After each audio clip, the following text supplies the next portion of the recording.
नमस्कार. आज आपण एका खास ठिकाणाबद्दल बोलणार आहोत.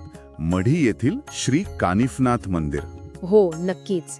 यूट्यूबवरच्या एका व्हिडिओतून आपल्याला बरीच माहिती मिळाली आहे, तर त्यावर आधारित हा सगळा आढावा घेऊया. मंदिराचं महत्त्व, त्याचा इतिहास आणि काही खास गोष्टी. काय म्हणता? हो, सुरुवात करूया. हे मंदिर आहे अहमदनगर जिल्ह्यात गर्भगिरी पर्वताजवळ आणि नाथ संप्रदायासाठी तर खूप महत्वाचं ठिकाण आहे. एक मान्यता आहे की जे 9 नारायण होते त्यातले प्रबुद्ध नारायण, अच्छा, त्यांनी हत्तीच्या कानातून जन्म घेतला, म्हणून त्यांना कानिफना हे नाव मिळालं असं म्हणतात.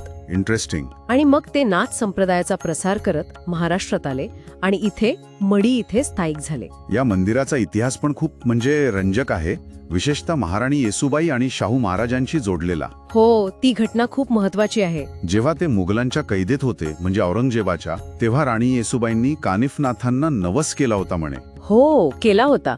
नवस असा होता की जर 5 दिवसांत त्यांची सुटका झाली तर त्या गडावर बांधकाम करतील आणि एक पितळी घोडा अर्पण करतील. आणि सुटका झाली. आणि मग राणी येसूबाई आणि शाहू महाराजांच्या आज्ञानुसार पिलाजी गायकवाड आणि चिमाजी सावंत यांनी मग तिथे प्रवेशद्वार बांधलं, नगारखाना, सभामंडप आणि पाण्याची एक मोठी बारव पण बांधली. अच्छा.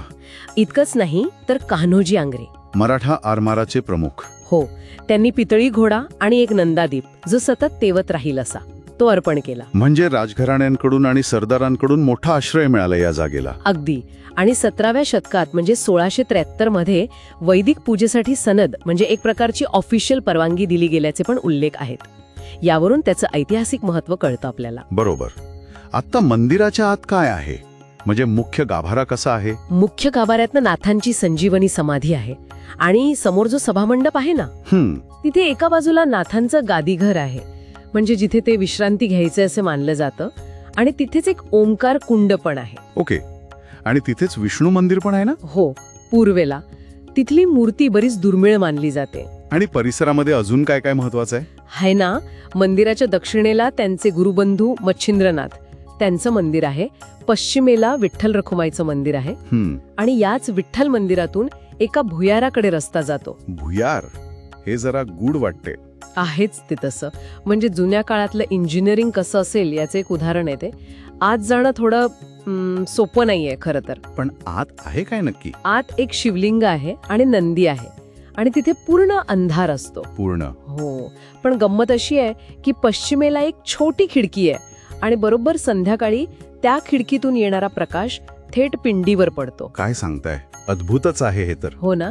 असं मानलं जातं की नाथ महाराज इथेच ध्यान लावत असत. किती विचारपूर्वक रचना केली असेल. खरंय. स्थापत्य आणि अध्यात्म एकत्रच. अजून काय काय आहे परिसरात? विठ्ठल मंदिराच्या उत्तरेला नवनाथांचं एक मंदिर आहे आणि पारायणाचं ठिकाण आहे, जिथे लोक ग्रंथांचं वाचन करतात. अच्छा. मुख्य समाधीच्या उत्तरेला आई भवानीचं मंदिर आहे आणि तिथे जवळ एक डाळिंबाचं झाड आहे. डाळिंबाचं झाड? त्याला काय विशेष महत्व? तिथे डाळिंबाबाई नावाच्या एका स्त्रीने तपस्या केली होती असं म्हणतात, त्यामुळे त्याला महत्व आलंय. भक्त तिथे इच्छापूर्तीसाठी धागा वगैरे बांधतात. आणि समाधी मंदिरात ती संगमरवरी मूर्ती आहे नाथांची, आणि तो पितळी घोडा. हो, बरोबर. नाथांची संगमरमरी मूर्ती आहे आणि कान्होजी आंग्रे यांनी दिलेला तो पितळी घोडा पण तिथेच आहे. आणि मंदिराचा कळस आणि त्रिशूळ ते पण लक्षवेधी आहेत असं म्हणतात. हो, कळस आणि त्रिशूळ दुरूनही दिसतात. काही भक्त त्रिशूळाला काठ्या लावून स्पर्श करण्याचा प्रयत्न करतात.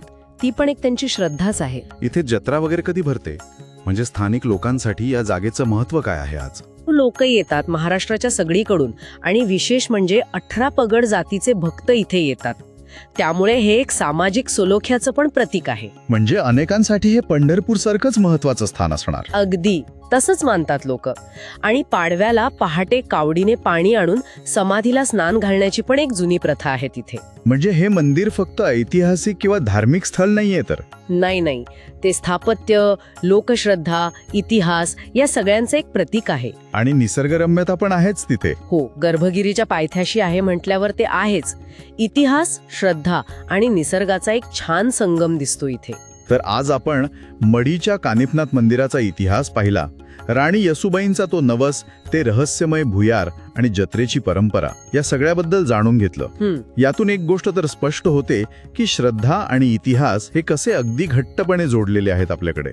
बरोबर. आणि जाता जाता एक विचार मनात येतोच, ते भुयार. जिथे ते जुनं इंजिनिअरिंग, ध्यानधारणेसाठीची शांत जागा आणि तो नैसर्गिक प्रकाशाचा खेळ यांचा मिलाप आहे. हो. मग प्रश्न पडतो की अशा आपल्या प्राचीन स्थळांमध्ये अजून किती रहस्य दडलेली असतील, किती ज्ञान असेल जे अजून आपल्यापर्यंत पोहोचलेलं नाहीये. हा विचार नक्कीच येतो मनात.